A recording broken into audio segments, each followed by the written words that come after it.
guess I'm still here, obviously, in this hotel room. I know yesterday that you guys saw a video that I wasn't in the hotel room, but I'm, of course, still here at the pillow in the background. I've been trying to find, like, locations to film in my hotel room. I filmed on my bed, this corner. I've technically done a hotel room tour, so I filmed in the bathroom. I filmed everywhere, so hopefully you guys don't mind this sort of blank decor, but in tonight's video, it's been a while since we've done one of these just sports whisper ramble videos. Now I know you're looking at the timestamp down there being like, Jake Baller, aren't these videos usually like an hour long? Well, first of all, I don't really have an hour to film. I need to be getting to bed soon because I have a long day tomorrow. But also, there's not still a lot of sports going on, so there's not really much to talk about. And I've sort of recently realized that doing these in the past that you guys seem to be not as interested in them because, well, sports are really going on right now, so we're gonna cut the time in half, maybe have double the content and have just more things to talk about without having to sort of spread things out. If you do guys enjoy the sports whisper ramble videos, make sure you guys like the video, press the thumbs up button down below, it really helps out so much. I will be doing some other ASMR tricks in here just so everyone gets what they want. Sports people want to get that sports talk in, but we also have some nice little relaxation in there for you traditional ASMR fans. Alright, I have my handy dandy phone here. Hopefully we can find some good content to talk about. I think the first thing we are going to talk about though is sort of the biggest thing that's in at least America with the return of the NFL season, which I am super duper excited about. Actually, on the TV right now, I have the Green Bay Packers and Philadelphia Eagles game right now. Now, for me, I just said yes, I am getting ready to go to bed. But being on the East Coast, this game is still not done, and I feel so sorry for all you East Coast livers of America. This sucks. It's currently 10:30 p.m. and the game is still in the third quarter.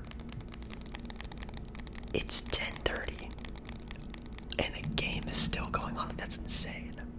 Also, throughout this video, you guys might be able to hear some background thunder. I'm in Florida, so it's bound to happen at some point in time, some thunderstorms, so I'm super sorry about that. Maybe I had to the ambiance of things. So I can't really talk fully about this game, which is really annoying. I can talk about it a little bit while it's going on. Maybe by the time I finish this video, it'll be over, which will be kind of cool. It's currently the third quarter, 26-24. It's between the Green Bay Packers and the Philadelphia Eagles. Packers are winning right now, which, if you guys missed my NFL Sports Whisper Ramble video, which I kind of talk about just like the entirety of the NFL season, teams I like, who I think is going to win the Super Bowl, talking about the Week 1 predictions, I predicted that the Green Bay Packers were actually going to win the game today. So if they do win, I'm not saying, no offense to any Philadelphia Eagle fans, but if they do end up winning, I'd be correct. But I guess we'll have to wait and see. One of the games I can talk about though is the one that happened yesterday, which yesterday was the official start of the season with the Ravens taking on the Kansas City Chiefs. Now I did predict that the Chiefs were going to win this game. I almost picked the Ravens, but if one team was going to get upset sort of in the start of week 1, like a big time team, I thought it was going to be the Eagles with the Green Bay, and it looks like that's, well, right now it's happening. Good change. But I did pick the Chiefs to beat the Ravens, and wow, what a game.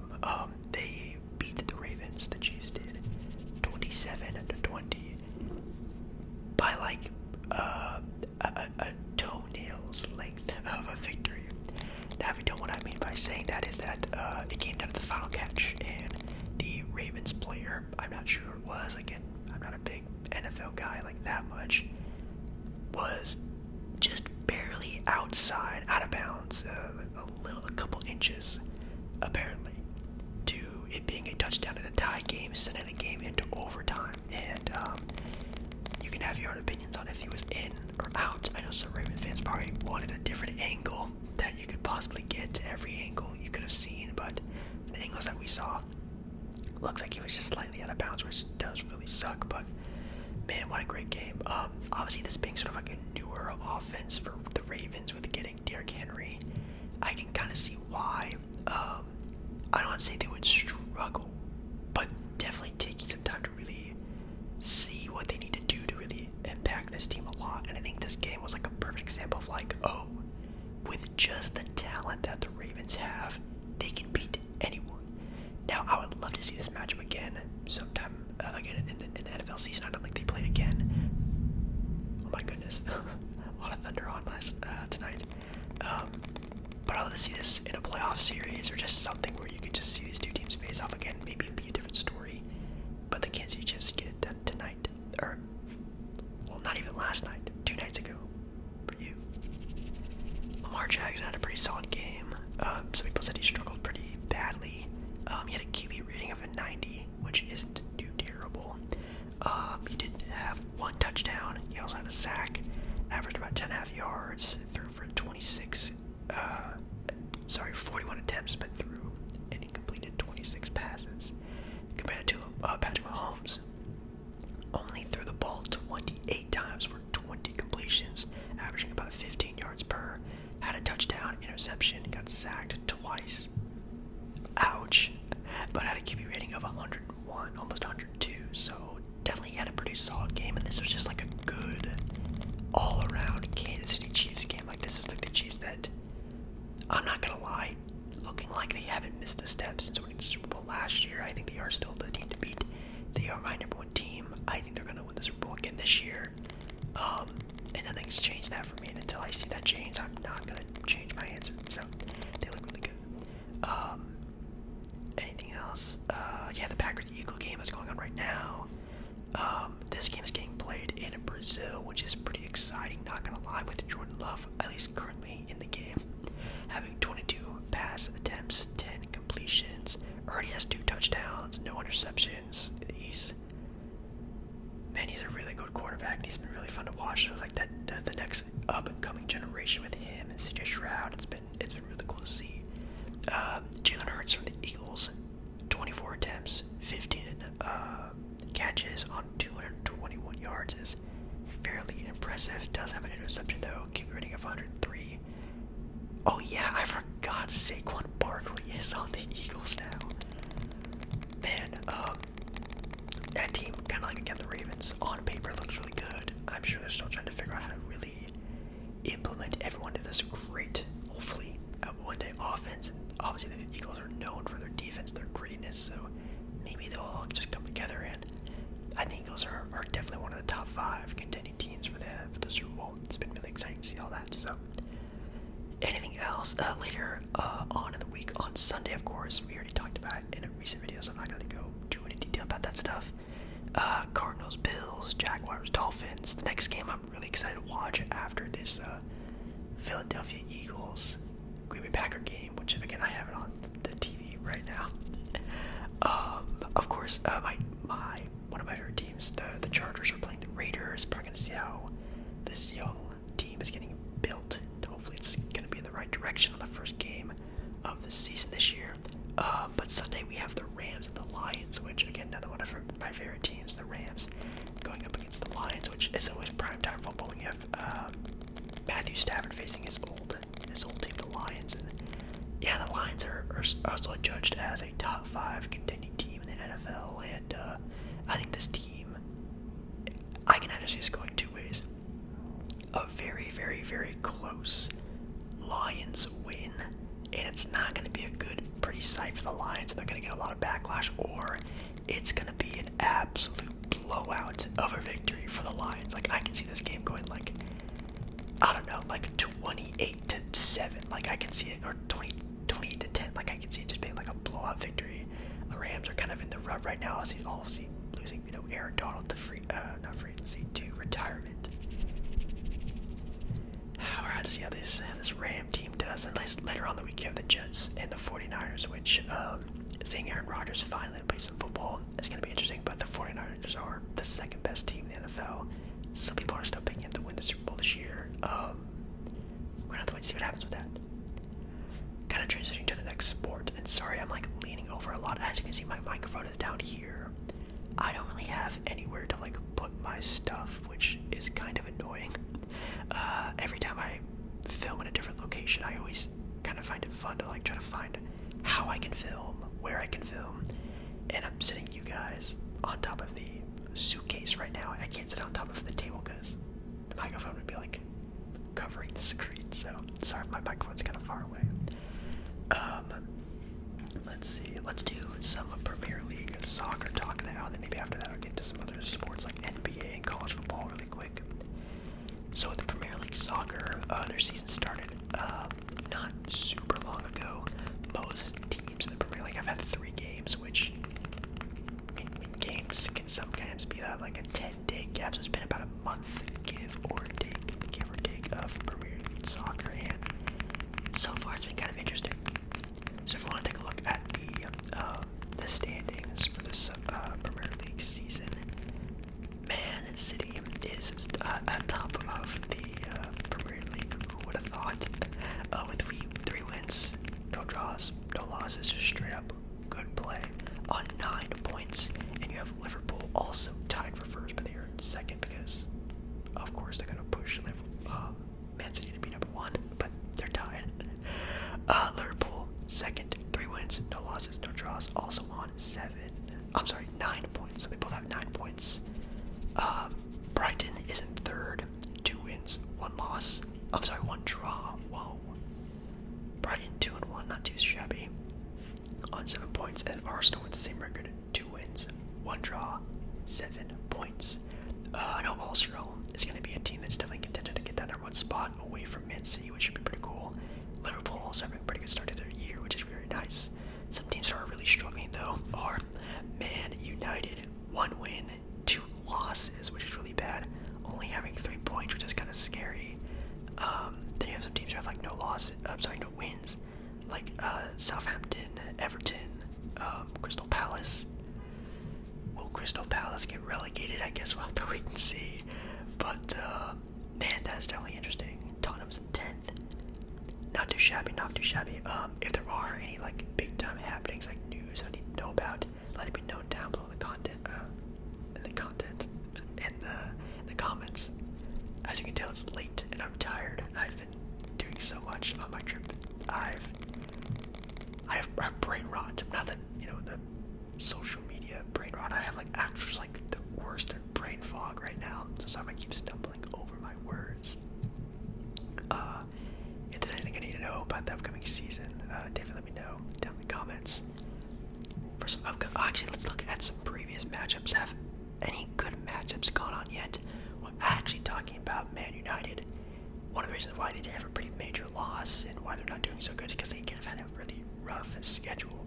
Their most recent play on September 1st, that Sunday, they played Liverpool. So 3 games into the season, they're already going up against some pretty tough matchups. Liverpool beat them 3-0. Newcastle also beat Tottenham 2-1. Chelsea and Crystal Palace, they tied in full time, which tying in the game of soccer, football, it kills me. Just send the game into penalty kicks, please. Get rid of ties, get rid of draws, just send it to a penalty shootout. Some upcoming games though. Saturday, September 14th is the next upcoming series of games. Let's see if there's any good matchups here. Man City does play, but they play Brentford. Okay, Liverpool faces Forest. No, like really big matchups in my opinion. Arsenal on Sunday, September 15th plays Tottenham, which could be kind of a shake-up of a team to face Arsenal. I still am gonna pick Arsenal obviously to win that game, but could be a solid one. When's like the next really good game? Crystal Palace, Man United. I mean, those 2 teams are really doing too much. Ooh, Sunday, September 22nd, Man City, Arsenal. Let's go. Now, what's not let's go about this game is that it's at 8:30 in the morning, so it's a Sunday. So I guess I could technically wake up early and watch this game, but I might wake up at like 9 o'clock, 10. Hopefully the game is still going on and try to catch the end of it. I like to sleep in a little bit when I can, so that's the thing that kind of sucks about, trying to be like a soccer, football fan in the U.S. is that games start at like 6 o'clock in the morning, 8 o'clock in the morning.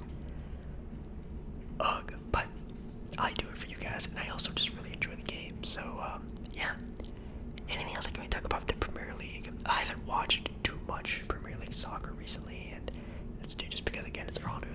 out to be kind of not really interested in sports right now. I don't really get my big sports kick until like when the fall season starts to happen. I'm still, enjoying like, movies and video games and not having to worry about sports so much. But when that sports fall season starts happening, like now with the NFL season, college football, which I'm not a big fan of, but that vibe of like a college football fandom, the NBA, things like that, I got to get my kick in. So let's move on to the next sport, which let's do college football really quick. Let's get all the footballs out of the way, and then maybe I'll start ending the video on some NBA talk, because again, I don't want this video to be super long, but also I don't want to just drag on sports just for the sake of dragging on the sport. So with college football right now is in its second week. The third week starts Friday, the 13th of September. We're still in week 2 right now. And let's actually take a look at the top 25 for college football. Let's see, they don't just have it like listed on Bleacher Report, which is kind of annoying. Do they? They do. Thank goodness, makes my job a lot easier. So, job, by the way, not a job. I definitely do not make enough for this to be a job, but top 25 AP college football. Standing number 1 in the college rankings is Georgia, which is kind of an easy take there. Also, by the way, if you hear my extra humming in the background, my refrigerator kicked on in my hotel room. Now, most hotel rooms you can actually turn on or off the refrigerators on some of them. Actually, I think every single hotel room I've been to, you can always turn off your fridge manually, but this one you can't. So sorry, there's like some extra humming in the background.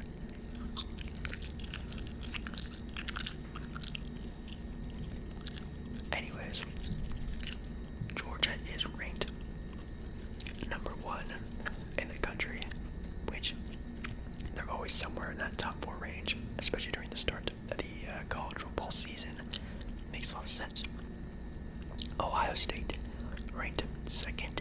Then we have Texas, Alabama, and Notre Dame rounding out the top 5. I know Oregon was going to be a highly ranked team this year, which, of course, I'm going to talk a little bit more about Oregon. And I think they even started the year kind of high. I think somewhere in the top 5 area. They're at 7 now. So hopefully that continues to stay in that range of like 7 to 5, maybe even a little bit higher. We'll have to see sort of the strength of schedule that they have, and obviously the wins that they get. All those teams I just mentioned are all 1-0. They won their first game of the season. The highest ranked team that has a loss on their record is LSU, ranked 18th. Wow. Louisiana State. Since I've really been like paying attention to college football, which I don't pay attention that much to college football, it's always been such a high ranked team. All the way down to 18th, you have teams like Kansas State, Utah, Ole Miss ranked over them. So, hopefully they get their acts together, because they're always such a big time team in the college football world.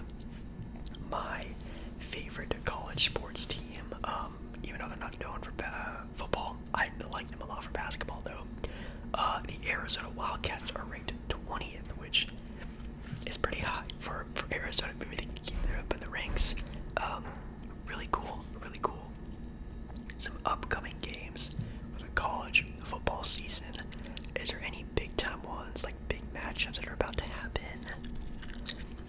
Ooh, Texas, number 3 ranked Texas will be facing Michigan today. As you guys are watching this video, I think it probably have already happened, so I guess you can let me know down in the comments if it was a good game or not, if you watched it. Number 1 ranked team, Georgia, is going up against Tennessee Tech. Good luck, Tennessee Tech. That's all I gotta say about that.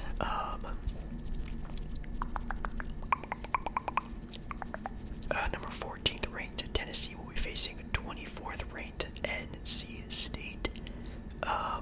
Arizona's playing. They're facing Northern Arizona. Arizona. So we have an in-state battle there. I don't think it's as exciting as Arizona and Arizona State, but maybe some sparks of rivalry. I don't know. But yeah, the NBA. So with the NBA, of course, literally nothing is happening. I think this might have been one of the most boring NBA off seasons like of all time. Nothing happened. No big time trades, no big time draft night things. Even the NBA draft was very mundane. Nothing really happened that sort of shook anyone. I think the biggest draft night trade was actually the Blazers trading their pick for Denny Avdia, which, let's go. Blazers did something kind of nice. The pretty mundane NBA all season, which I guess is kind of nice that teams are kind of, trying to keep everything together as much as they can. There were some big time signings and obviously players moving around, like Clay to the Mavs, DeMar DeRozan to the Kings, blah blah blah blah blah. Paul George to the Sixers, but not a lot of drama, which maybe is a good thing. I don't know, but there is actually kind of a cool couple things they have here on Bleacher Report, which I think is what we're gonna mostly do to end tonight's video. And they actually have here the top 10 duos of next NBA season. Now this is just duo ranking of like some people from Bleacher Report, so they're not like experts or fan voting. It's just top 10 duos from just people from Bleacher Report. At number 10, they have De'Aaron Fox and Domantas Sabonis, which definitely isn't a bad start to a top 10. I guess you guys can let me know if they're missing anyone. I could probably think of some here and there that maybe would be an honorable mention, but De'Aaron Fox and Sabonis are two all-star quality guys, even though they didn't make the all-star team last year, which just doesn't make any sense, but it is what it is. 9, they have Durant and Booker, which, yes, Kevin Durant and Devin Booker as a duo aren't any higher than this. They're number 9. It's because at number 8, they have Rudy Gobert and Anthony Edwards. Now, I get that the Phoenix Suns got kind of humiliated last year in the playoffs by this team in Minnesota, and cool. But you are not telling me, as a basketball mind, that you would take Anthony Edwards, who hasn't even hit his true prime yet, and Rudy Gobert over Kevin Durant, who was arguably the best player on Team USA, was the closer, was the scorer for that team, and Devin Booker, who is really turned into one of the best all-around players in the NBA, defense, offense, facilitating. Like, he can kind of do it all now, which is super impressive. You're gonna take Rudy? No, okay, Anthony Edwards, right? All right. At 7, we have Damian Lillard and I'm saying Anthony Edwards again, and Giannis Antetokounmpo. Dame and Giannis, not bad. Of course, they're both kind of in that age range of like, ooh, they gotta hurry this up, and also the injuries that they both had the past couple years, both of them. It's been kind of see why they're kind of down on them. At 6, you have Chet and SGA, which if this is a list going into next season, that does make a lot of sense. Now, the argument against the Rudy Gobert and Anthony Edwards one is just, of course, maybe they're expecting Anthony Edwards to take such a big jump that sort of Anthony Edwards is just like tagged along there. But the jump that SGA and Chet can make in their young careers, I think makes a lot of sense for being quite high for, again, going into next year list of top 10. Well, at number 5, they have Joel Embiid. And not Paul George, Joel Embiid and Tyrese Maxey. Wow.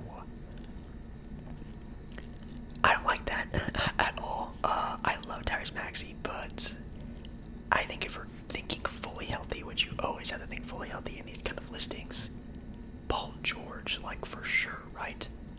I love Maxey, but Paul George is still like an almost 25 point per game scorer, still a pretty solid or even a really good defender on most cases.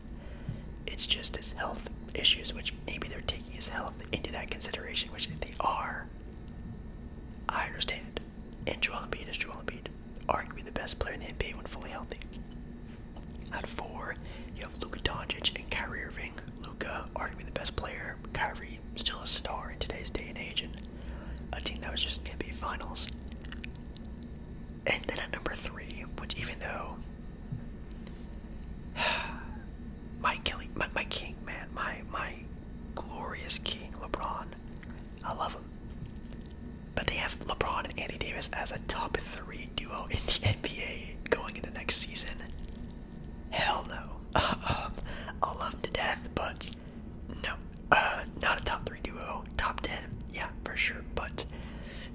LeBron and AD just went to the NBA. Well, they went to the Olympics. They went and got the gold medal.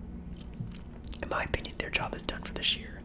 I don't think the Lakers are good enough to do anything impactful. I honestly think this is don't expect too much from the Lakers this year because LeBron and AD already got their championship in the gold medal this year. It wouldn't surprise me if they kind of just wash this NBA season, but I'll have to wait to find out. 2, Nikola Jokic and Jamal Murray. I get that Jokic is the best player in the NBA, the MVP, but Jamal Murray being the second best player is solid, and as a playoff performer, I get that. In the regular season, though, Jamal Murray is kind of just like a whatever player. Well, not a whatever player. He's like an almost all-star type guy, but maybe some guys like Luka and Kyrie could rank over them. Embiid / Maxey or Paul George might rank over them as well. But number 1, you have Jason Tatum and Jaylen Brown as the number 1 duo in the NBA. That's also not true. They're a great duo. They're really good. But if you're talking like an actual dynamic duo that one player makes another player better, I mean, they're both just 2 players that are very similar that kind of coexist very well. But I wouldn't really call them, a duo or the best duo. I think they're both talented, but I don't think they're like the best duo in the NBA. I would talk about again like camaraderie, making them both better at the same time. It doesn't really matter. Let's see. Ooh, they have a overrated or underrated segment. Let's take a look at this. They have here a overrated and underrated segment. They have De'Aaron Fox, overrated or underrated going into this next upcoming NBA season. Some people are saying that he's mostly about rated. Like he's, people talk kind of in the right light of De'Aaron. Could be an all-star, almost all-star. I kind of understand that. I don't really think he's really overrated. Some people, 38% to be exact, count him as, well, underrated, which I would rather see him be underrated than overrated because, again, I really thought he was an all-star last year. So I kind of like that, but I say he's probably in that sort of range of, he's about to become underrated if he, keeps going on the track that he's going on right now. You have LaMelo Ball. Is LaMelo Ball overrated, accurately rated, or underrated? I would probably say he's getting a little bit underrated in my opinion. I think injury is the biggest flaw in his game. Wow, 50% of people call him overrated. That is interesting. They even have his stats for last year. Averaged 24 points, 8 assists, 5 rebounds, 43, almost 45% from the field, 35% from 3. Really bad shooting here from LaMelo Ball, but I don't know. I think he's pretty underrated now. I think his worst flaw is his injuries, and if he just can stay healthy, and obviously the roster around Charlotte gets better and better, I like LaMelo Ball. I'm surprised he's kind of listed as overrated. Donovan Mitchell, overrated, about rated, or underrated. I say he's probably about rated. He's, people call him, one of the best shooting guards, if not the best shooting guard, top 3 shooting guard. People talk about him pretty highly in the media and stuff like that, so probably he's about averagely rated, and yeah, 60% of people also agree with that, about rated, which is not too shabby. They have Cam Thomas, wow, regular NBA player, Cam Thomas. Overrated, underrated, accurately rated. Everyone's gonna say underrated, so I'm just gonna say underrated. Oh wow, he's accurately rated. Wow. Okay, I'd probably say kind of like with the De'Aaron Fox argument, he's around that range where if he continues on the path that he's on right now, I think people are gonna start calling him underrated very soon. But sure, accurately rated. I think he's a really good role player. I think he's probably gonna be having a bigger role now that the Nets are really going to tank next year. We'll see what happens with him. SGA, overrated, accurately rated, or underrated. There are a lot of SGA haters out there. I think overrated is going to win this, and it's not accurately rated.